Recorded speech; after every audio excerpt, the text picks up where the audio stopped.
Hai anak-anak, bagaimana kabarmu? Semoga pada hari ini kabarmu dalam keadaan baik, tidak kurang satu apapun.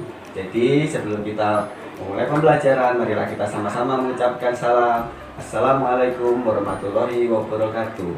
Nah, sebelum kita memulai pembelajaran, alangkah bagusnya mari kita berdoa menurut kepercayaan kita masing-masing. Berdoa mulai. Berdoa selesai. Oke anak-anak, pada hari ini kita akan mempelajari tema 8, subtema 1, pembelajaran 2. Nah, dimana ini kita mempelajari tentang siklus air atau daur hidrologi, atau bisa kita sebut terjadinya hujan. Tapi sebelum itu kita harus tahu apa tujuan dari pembelajaran itu sendiri. Tujuannya adalah anak-anak dapat mengamati secara langsung bagaimana proses terjadinya hujan pada siklus air.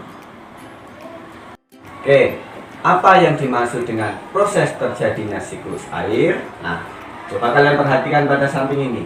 Itu adalah peta konsep materi tentang IPA, siklus air atau daur hidrologi, bisa disebut juga adalah terjadinya air hujan. Nah, di sini kalian bisa perhatikan siklus air itu terbagi jadi beberapa bagian. Nah, kalian lihat siklus air atau daur hidrologi pada peta konsep ini dibagi menjadi 3. Yang pertama adalah 1.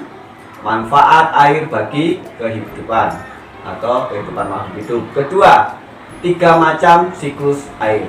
Dan yang ketiga, pentingnya menjaga kebersihan air. Nah, itu pun manfaatnya itu bagi makhluk hidup itu ada 3. Yang pertama adalah manusia, hewan, dan tumbuhan.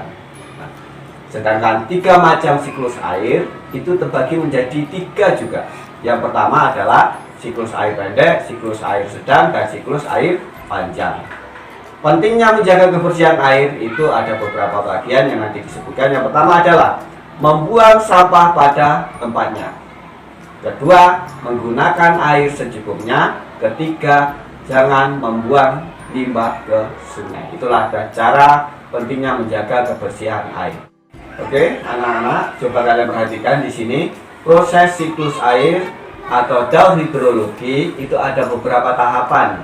Yang pertama adalah evaporasi, yang kedua transpirasi, yang ketiga adveksi, yang keempat presipitasi, yang kelima sublimasi, yang keenam kondensasi, yang ketujuh run off, dan yang terakhir adalah infiltrasi. Nah, oke, kita akan mempelajari lagi tentang apa itu pengertian dari siklus air. Siklus air atau bisa juga disebut dengan siklus hidrologi adalah suatu siklus yang terjadi di lingkungan perairan atau proses terjadinya hujan. Siklus air ini akan terus berjalan dan tidak akan berhenti. Proses air dari atmosfer yang turun ke bumi dalam bentuk hujan maupun salju, kemudian akan kembali lagi ke atmosfer secara beruntun terus-menerus. Maka secara harfiah, hidrologi adalah cabang dari ilmu geografi yang mempelajari pergerakan air atau siklus air. Nah, di sini kalian bisa lihat, perhatikan gambarnya. Mulai siklus air itu seperti apa? Nah, di situ mulai penguapan air naik secara vertikal, terus terjadi transpirasi. Nah, baik itu dari tumbuhan dan penguapan dari sungai maupun air danau, terus dia bergerak. Uap air dibawa oleh angin secara horizontal. Nah, setelah mengalami kondensasi itu tadi, maka air itu sudah penuh, yang menyebabkan nanti turunlah butiran-butiran air yang kita sebut dengan hujan. Dan hujan tersebut bisa terjadi di dataran rendah maupun dataran tinggi. Nah, oke, setelah itu kita lanjut lagi kepada tahapan siklus air. Dan tadi itu sudah Pak Guru sebutkan, tapi sekarang saya akan menyampaikan tentang pengertiannya. Evaporasi adalah proses penguapan, yaitu perubahan molekul cair menjadi molekul gas.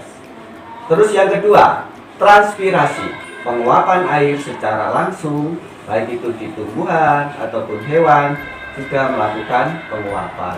Nah, terus yang ketiga, evaporasi adalah gabungan antara evaporasi dan transpirasi. Jadi seperti itu tadi, penguapan air yang terjadi di permukaan bumi.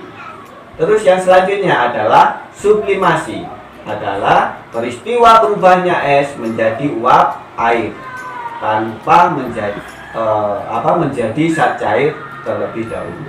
Selanjutnya kondensasi. Kondensasi adalah proses berubahnya uap air menjadi cair. Terus proses yang selanjutnya adalah konveksi, yang merupakan proses perpindahan awan. Nah, pergerakan awan itu tadi, awan satu ke awan yang lainnya bergabung menjadi satu. Apabila awan tersebut tidak dapat menampung, maka nanti itu akan terjadi hujan. Titik-titik air itu akan jatuh. Terus presipitasi adalah proses turunnya hujan atau proses mencairnya awan akibat suhu udara yang tinggi. Kita lanjut lagi, yaitu run up, dapat diartikan sebagai proses pergerakan air. Nah, pergerakan air ini.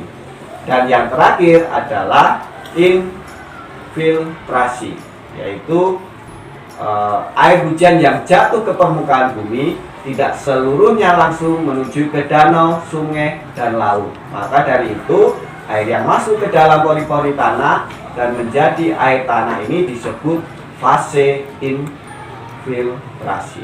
Nah, sekarang itu adalah penjelasan dari 8 tahapan terjadinya siklus air. Sekarang kita beralih lagi pada macam-macam siklus air atau daur hidrologi.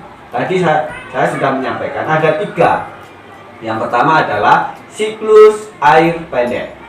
Yang kedua adalah siklus air sedang. Yang ketiga adalah siklus air panjang. Apa itu siklus air pendek? Adalah air laut yang menguap karena tekanan sinar matahari. Air laut yang menguap akan menjadi molekul uap. Setelah itu akan melewati tahapan kondensasi atau pembentukan partikel es di awan. Yang kedua adalah siklus hidrologi sedang. Siklus hidrologi sedang yang merupakan terjadinya itu banyak di wilayah Indonesia.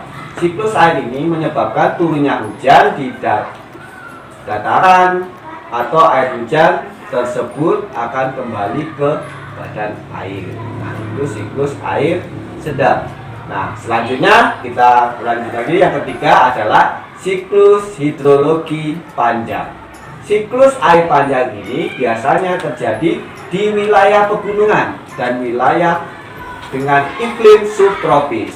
Nah, kalau kita kan di Indonesia itu adalah beriklim tropis, sedangkan yang subtropis itu memiliki 4 musim yang kita tahu. Kalau tropis itu hanya 2 musim. Ciri-ciri dari siklus panjang ini adalah peristiwa awan yang tidak langsung turun menjadi hujan.